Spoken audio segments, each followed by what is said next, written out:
Thank you very much, Chair. It's a great pleasure to speak to you. It's a great pleasure all the time to be with Airlangga. It's a great university.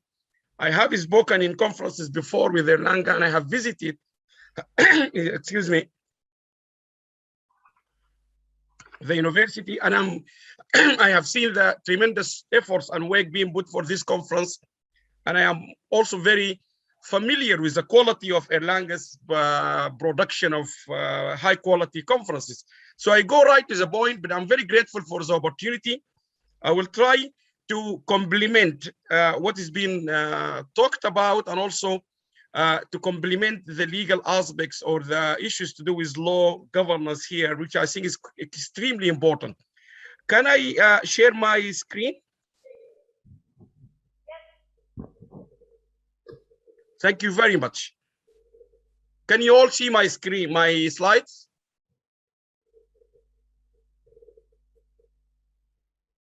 You can share your screen from you. Yes, can you see my screen?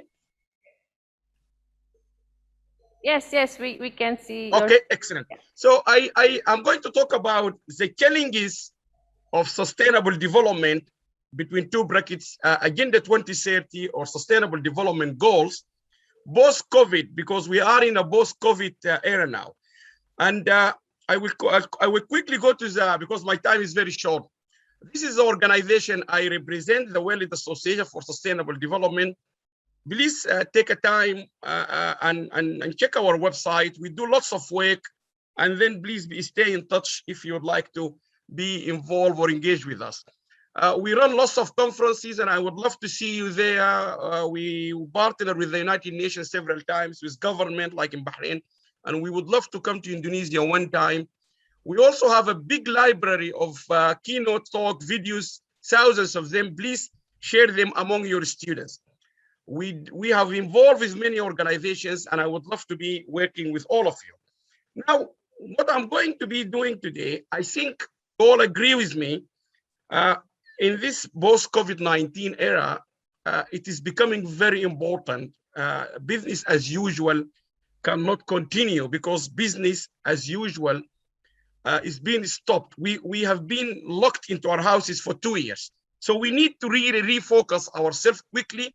We need to be more sensitive and responsive to the real challenges are facing us now.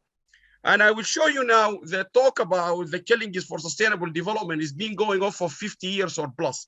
But very important, I was very pleased to see the image of like youngest like Greta now displaying in COP26 in Glasgow in our media.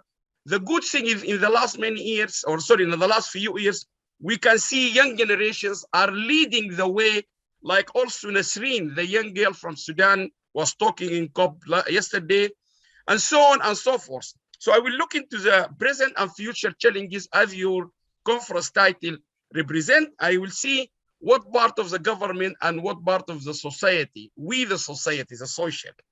And also I will look into the obstacles facing government. I know this is a big task, but I will try to go quickly and fast through these 3 items.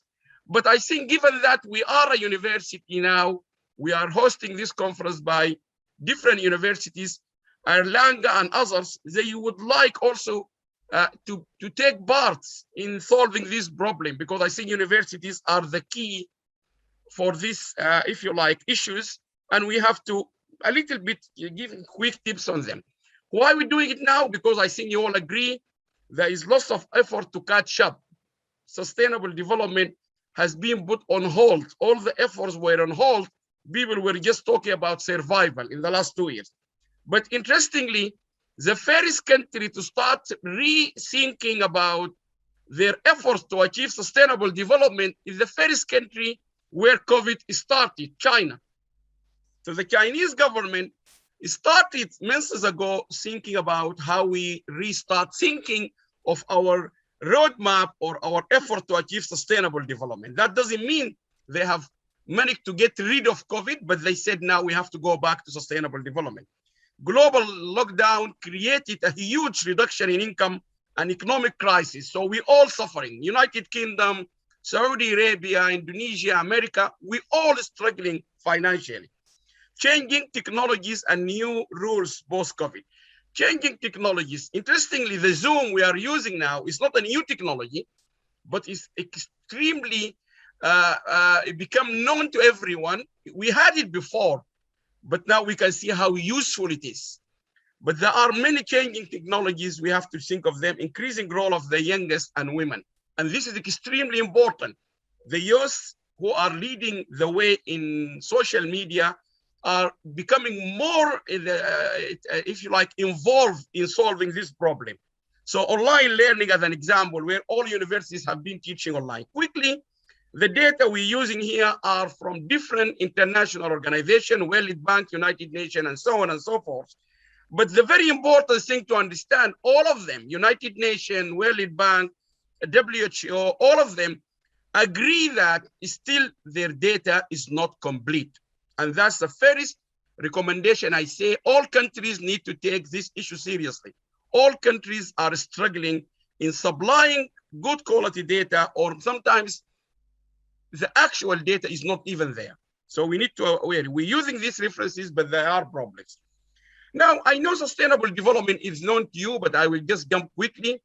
We are talking about COP26, which is now 2021, but the history of sustainability journey in the United Nations started very long time ago, from 1972 until we reached 1987, where we had the famous Brendan report on our common future. So I just want to remind you, we've been talking about this subject for more than 50 years.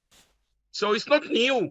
The challenges are not new. We've just been talking and talking and talking.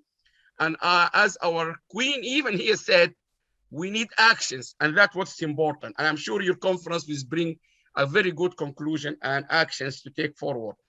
The second point I want to make about sustainable development, the definition is simply saying development that meets the needs of the present without compromising the ability of our future generations to meet their own needs.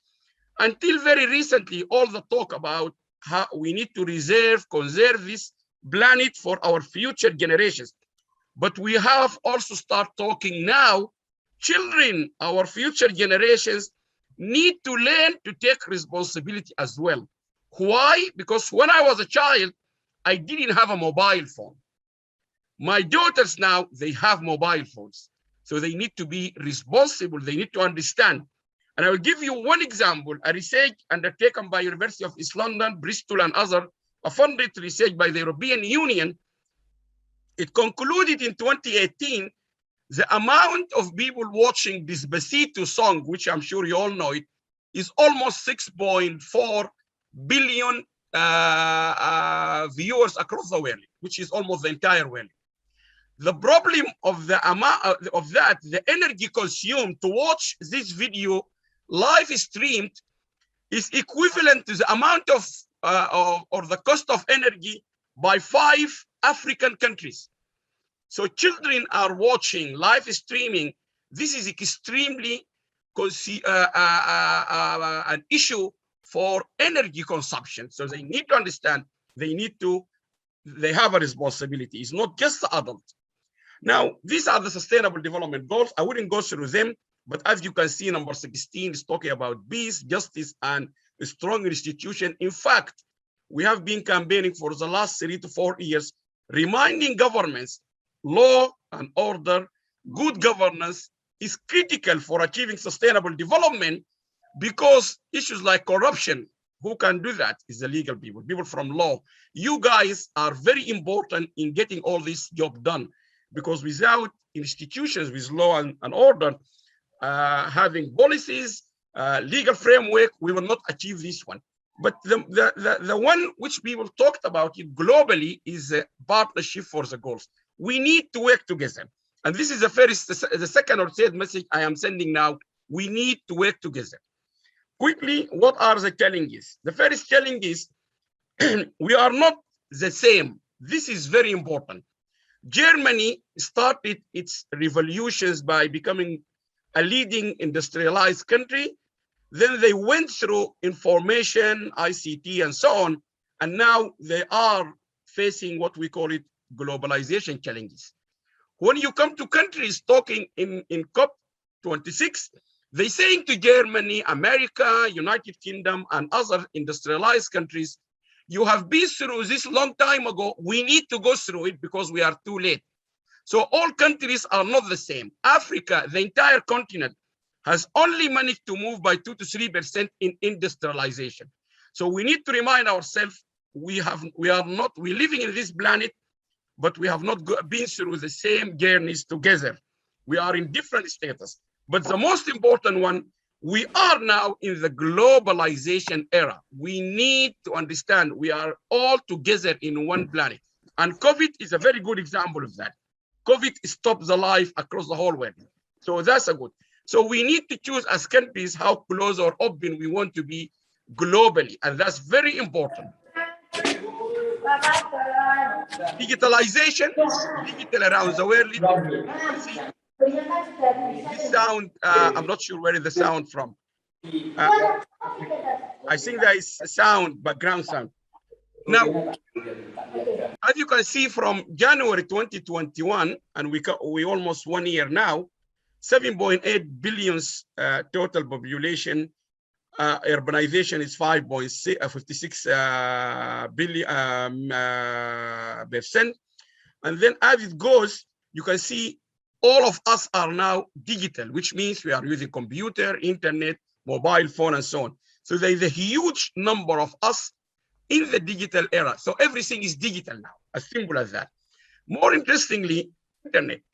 You can see the total number of global internet users is 4.7. This is 5-6 months ago. Huge number of us are using internet, and there is no development will occur without internet. Internet, in simple terms, is quite important. I will just go quickly. I wouldn't spend time on this figure. You can find them very easy.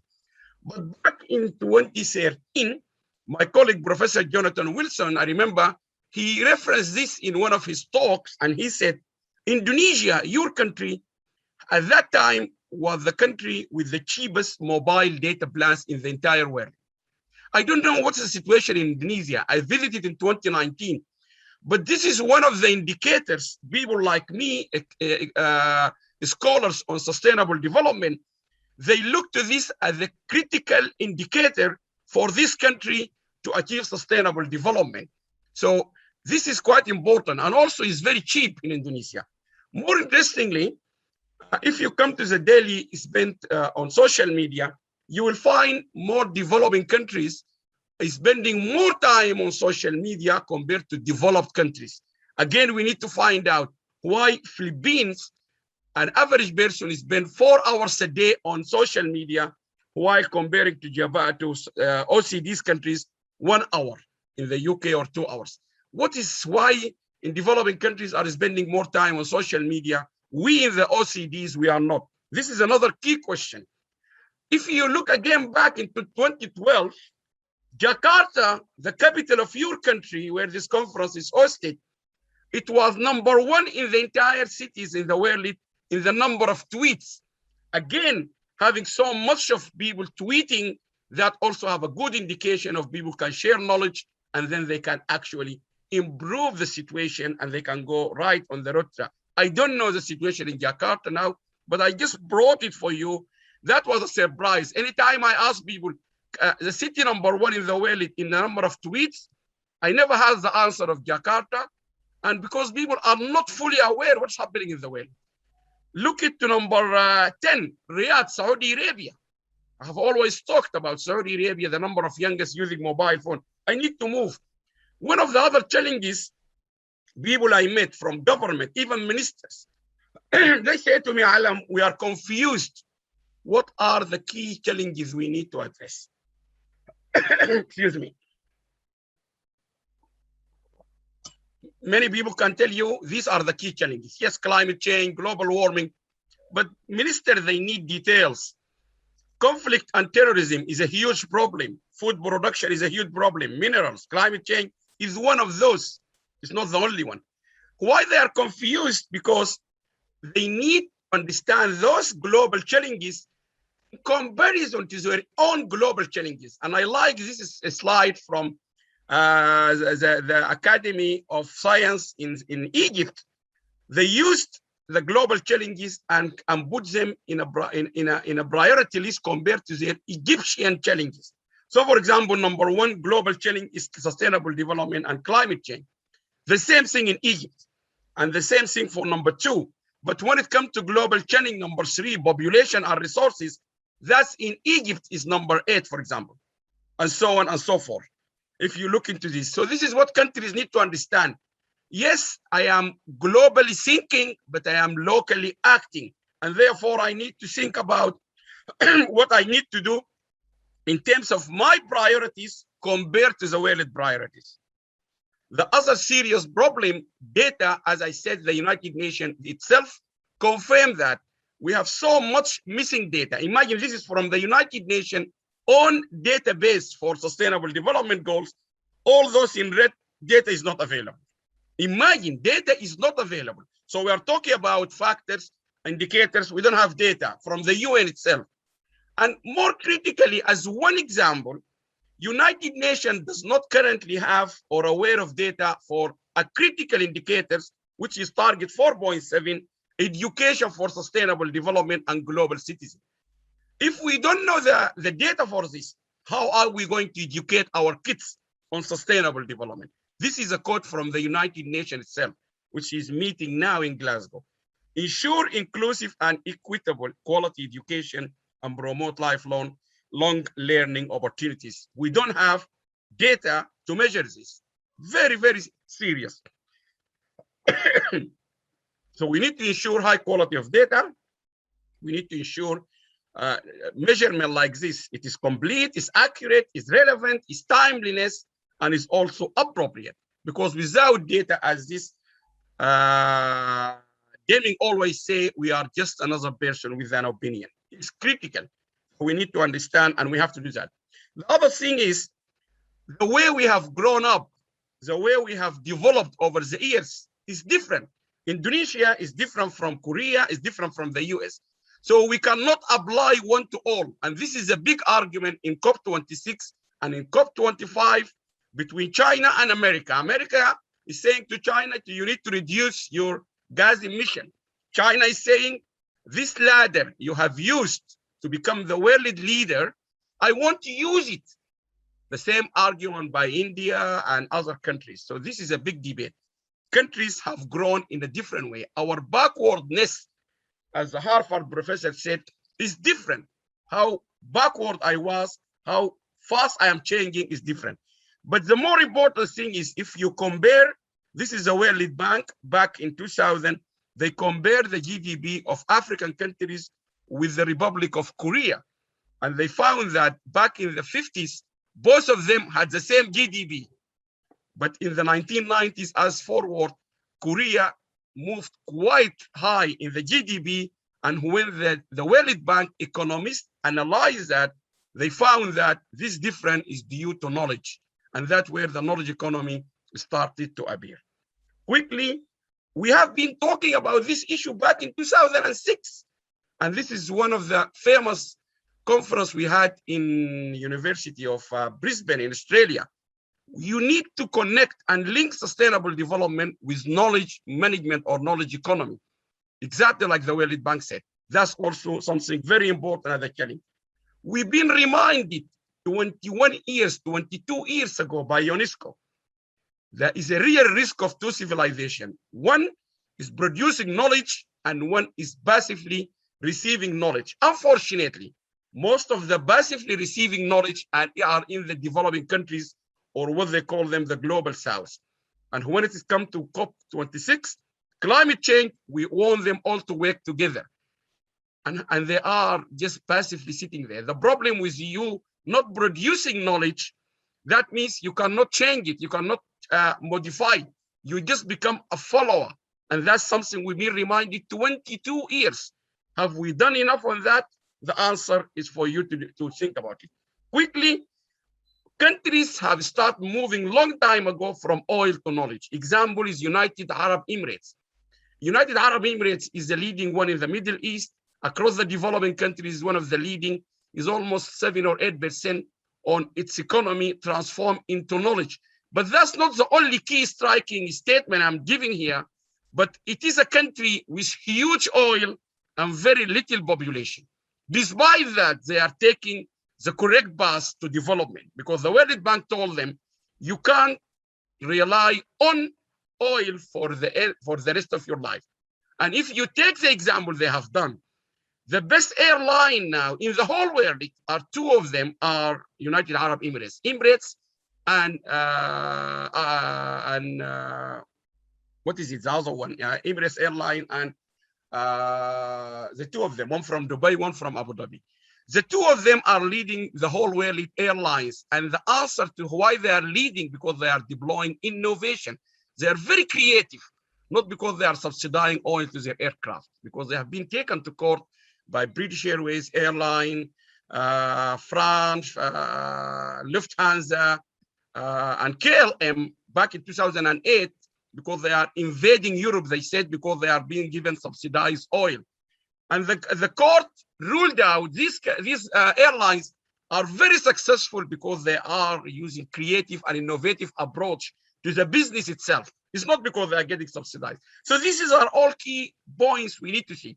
But when you say this to developing countries, they will say to you, Alam, if I have oil, I will continue using oil because I'm very poor. So this is another challenge. We need to think about it.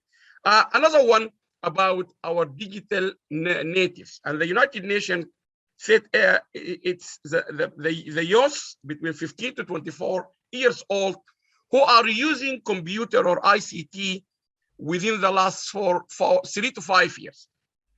The country who is leading the world, interestingly, is Korea. Most of the Koreans are using mobile phones, computers, and Korea is one of the world leading country in ICT export of ICT, laptops, computer, and so on. And many people have said Korea managed to overcome the financial crisis 2008 because one of the factors is they have so many of those who are using computer and so on. And it has one of the highest speed. So there is example of how knowledge or ICT is a solution to many of our problems for the future. The rules of business are changing, and I just gave you the example of Emirates and Al-Ittihad Airlines. Qatar Airlines also is leading above British Airways and all these ones. We are now in a new era of business, how people do things. It's not no longer structured more than knowledge-based and so on. Quickly, again, Deming said to us many years ago, 85% of the reasons for failure are deficiencies in the system and processes rather than the employees. So we need to also, as countries, to achieve sustainable development, we need to look into systems, data science. We need to look into these issues because people have proven they are not the reason of failure. You can make them very good. The role of management is to change the process rather than telling Alam, you are not doing a good job, I will sack you. And the good example I'm giving here, there is a traditional approach to work. Go to work. Where are you, Alam? I'm doing my work. Where are you, Alam? I'm going home. That's no longer can help you to achieve sustainable development. You need to go to work, do the work, improve the way you do the work, and then go home. So every day you need to make sure, I know we have been working from home, but still it is a work. We need to improve efficiency, innovation, creativity, learning how to do things more efficient. If we don't do that, we will still be in the traditional approach. Quickly, example of the environmental performance index, countries who is leading the world in, unfortunately, in air quality is Pakistan, followed by India, one of the giants in pollution in the world, Nepal, Uzbekistan, and so on and so on. So you can see there are countries, the air quality is causing the deaths of thousands of people, if not millions. Just because they are having a polluted air, they are killing their people. So this is what that report is concluding. So we have to think of knowledge and so on. The second point, innovation. I know invention here was, there is a spelling mistake, but we also need to differentiate between new ideas or how we improve the way we do things. And the example here is the iPhone. This phenomenon of the iPhone is not a new device. It's not a new discovery. It's a mobile phone. But the way it's being designed, I remember in 1990s, I was talking to my students and I said to them, why iPhone managed to dominate the whole world? Because back in the 80s, when Nokia was dominating the whole world, iPhone or Apple was thinking about what will be the future in 2020 in the mobile consumption. And they found that people will need something called smart. What does smart mean? Something you can touch by your finger. What does smart mean? Young generations. Who is going to be using it? Overwhelmingly young. What will be wanting to watch? Music, movies, and so on. And that's what happened. That's why they let Nokia, in order to catch up in 2000, they had to come and follow Apple's. And this is so the idea is young generations are, if we open their mind, they will not close, they will continue to go forward. Another issue I want government to take into account to achieve sustainable development, it is a multidisciplinary process. You can't just tackle it one by one. You have the individuals, you have the household, the community, the government, the companies, the NGOs, and you have to consider human needs, economic growth. You cannot just go to Jakarta or to Indonesia and say to them, you have a huge population in Jakarta. Yes, we have a huge population, the same like in Nigeria, the same in other. What's the problem? The issue is you need to give them to take into account all this process from a multi-dimensions so that Jakarta, I remember when I was there in 2019, they are having huge plans to restructure the whole city so that it can avoid this and so on. There is a smart city building, there is lots of projects, and I remember all that. So it's not about you changing, telling people why you're having this or doing this, but you need to look at it from a multidisciplinary approach. So I recommend governments bring all these people together in one room under one roof and let them work together. Taking into account the key to achieve sustainable development is education. And education is very much becoming relating to knowledge and innovation. I know I'm speeding my time quickly. I'll give you an example about the huge problem in biodiversity and also issues to do with the policy. So if you look into, for example, where we need the law, we need the accountability, and we need the regulations, legal framework, because in the positive side for biodiversity, utilization of biodiversity from tropical forest, it creates jobs. There is also the energy issues, tax and revenue, advanced technology and products, but there is a negative side, includes the footprint, climate change, impact on communities, and so on and so on. So we need legal framework to regulate this. That's where I said to you earlier, you are so important, and government should integrate all issues to do with legal framework with lawyers, law, and so on and so on, law society, association, like your conference, into all these issues, because you are the one who can actually help countries regulate better. Another point, universities. Quickly, World Bank, United Nations, many scholars have agreed in the 21st century, any development or any GDP increase or any sustainable development cannot be achieved without the critical role of universities. And therefore, they said, the good quality universities you have, there is a relationship with your development status. And that's when I mentioned earlier about Airlangga. I remember they told me there's 4,000 universities in Indonesia. So the good quality universities you have, the better chance you have in achieving sustainable development. So we have to take this into account. Very few things about universities. One of them, I would like to see universities, particularly after COVID, is spending more time and money on producing good teachers, good educators, not just somebody who can show slides and give students references. Improve the learning environment. Make Wi-Fi as strong as possible. Engage the students. You cannot just sit in front of them, all of them shutting their cameras. You don't know whether they are sleeping or not. Many of my colleagues complain to me, Alam, we don't know the students we are teaching are listening to us or not. I said, yes, I know, but we need to be more engaging, more attractive, use new ideas, new way of teaching them. So we need to support the students. We need to commit to continuous quality improvement. And we need to remind ourselves, there are 3 different categories of professors or teachers or academics. One who we consider good teacher is the one who will explain to you the things. So we need to educate governments that there are three types of things. Someone who can explain what is sustainable development, how to achieve it. There is someone, we call it superior teacher, is someone who can demonstrate to you. There's a difference between some explaining and there's someone who will demonstrate to you how to get that ball inside that net. The last one, which I would like to see universities doing it with their professor as an example for government, is to become a great teacher. And the great teacher is the one who inspires people to do things. Sir Alex Ferguson, the former manager of Manchester United, he managed to get all that for success for Manchester United because he's not a good coach. He's not able, he was not someone who demonstrated to the player how to score goals, but he was someone, as Rooney and Ronaldo said, inspires them to come every day and practice additional hours. He inspires them to succeed, to win goals, to win trophies. Inspiration is what we universities need to get into our countries, into ministers, into policymakers.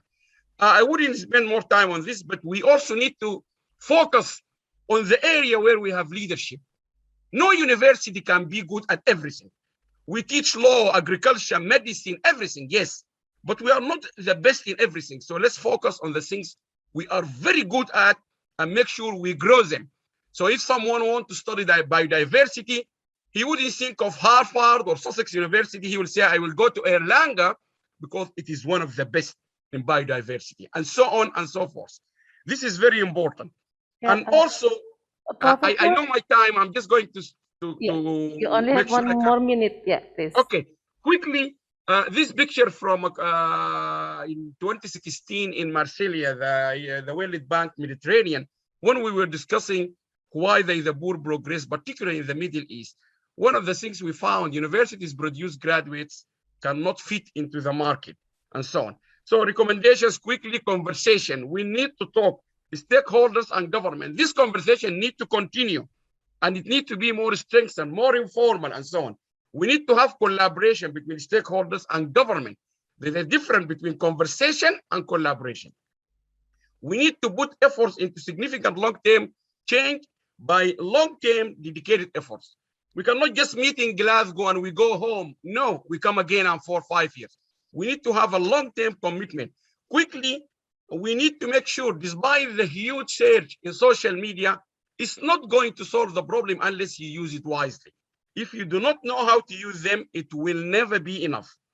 And one of the final points, there is a growing now evidence that data science could solve the problem of sustainable development. I will leave the slide, but it can solve every of our problem. Data science is the science for the future. I totally support that.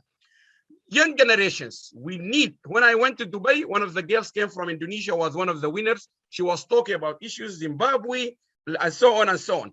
So we need to focus on a global diversity of young generations. Finally, if we want to start now for 2024 to achieve something, we need to make sure we communicate. Communication is an important pillar. We need to think about it. Many governments, they do not realize that. Communication is #1 issue we need to have in mind. Secondly, we need to have an infrastructure and we need to have a process. And I will leave you with some unremain questions. What generic framework? Do we have a generic framework to use in Indonesia, in Sudan, in America? No. How can we create effective implementation framework? And what solutions have been demonstrated to work well in different parts of the world? What works in America? Why not it doesn't work in Indonesia, and so on?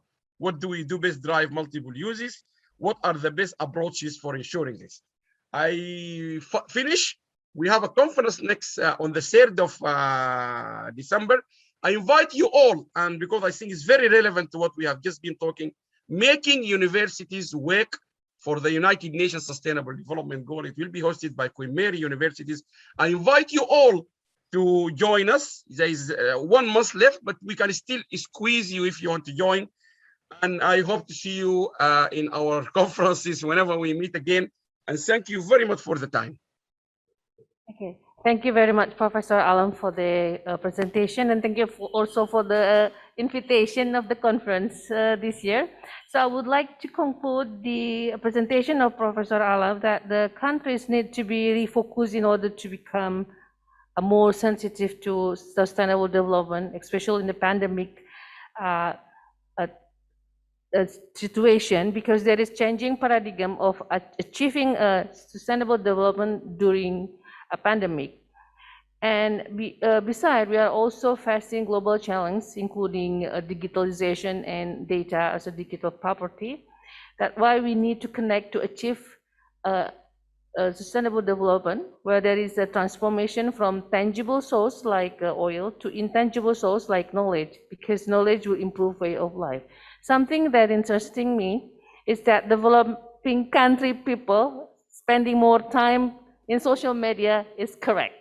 So maybe that somehow it's a reality we face. Maybe the first question will be from Nilam Andalia Kurniasari. Yeah, I saw you raise your hand. Yeah, please directly address your question to the speakers, to whom, then the speaker will directly answer your question. Thank you. I do agree with you. You mentioned that the key of achieving sustainable development is lies within education. I do agree with that, but obviously there is a problem in education itself. During the pandemic situation, we are very customized with online learning, and post pandemic, I believe that the hybrid environment will be implemented, meaning there is still involves online learning. My question is, there is obviously a situation called digital divide in education. How can what's your proposal in bridging digital divide to be able for government to be able to achieve the sustainable development goal in education? Thank you for that. This is an extremely important and extremely the question we've been answering it for the last 2 years. Very important question, and I hope my answer will be as short and abrupt as the professor just said. Yes, the digital divide, which we have been talking about it for many years, many years, it has shown itself clearly visible to everyone across the world when we had the global pandemic last 2 years. Those who they have good internet at their countries, universities, they were able to resume life or business as usual. You remember I said earlier, business as usual is not possible after the COVID. We cannot just continue. Airlangga University, as an example, we are now talking. I can see people from Palestine, from America, from Birmingham. I have seen the list. Others are not even able to use internet on their campuses. So it's a massive difference.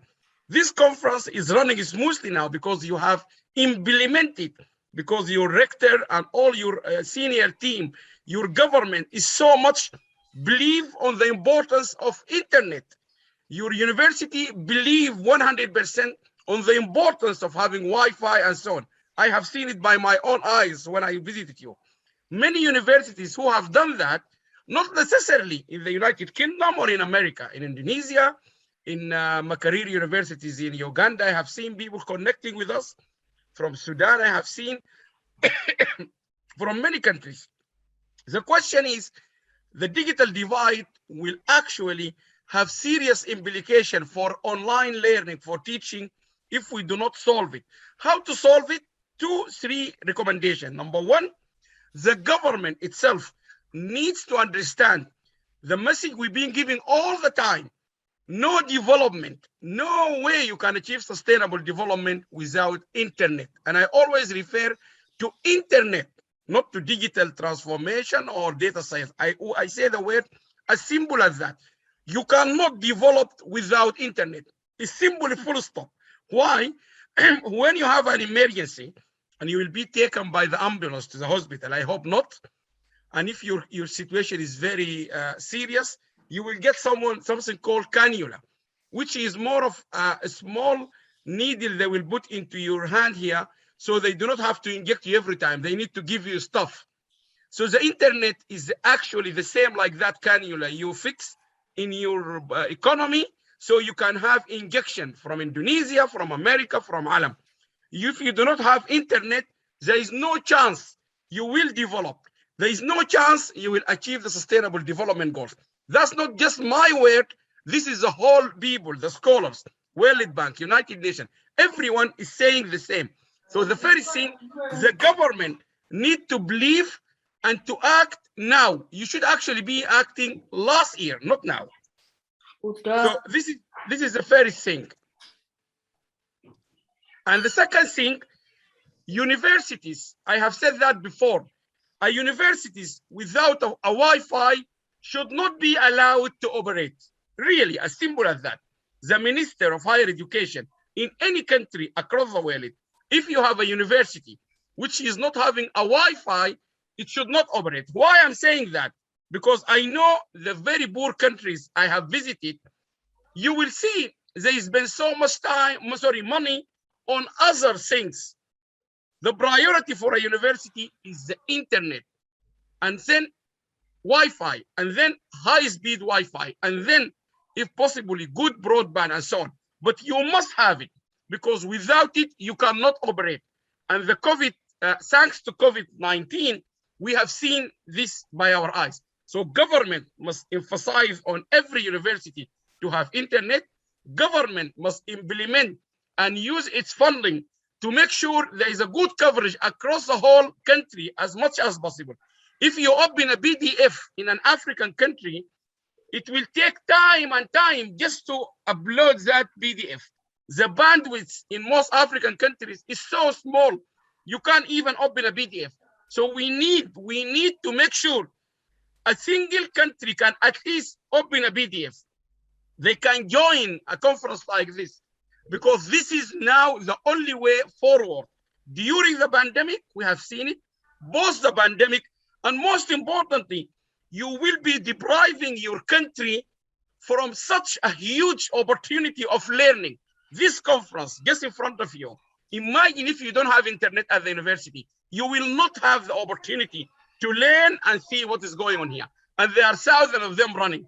Thirdly, you lose money by not having the internet. The digital divide now is clearly providing evidence. You lose money because business, trade, everything is on money.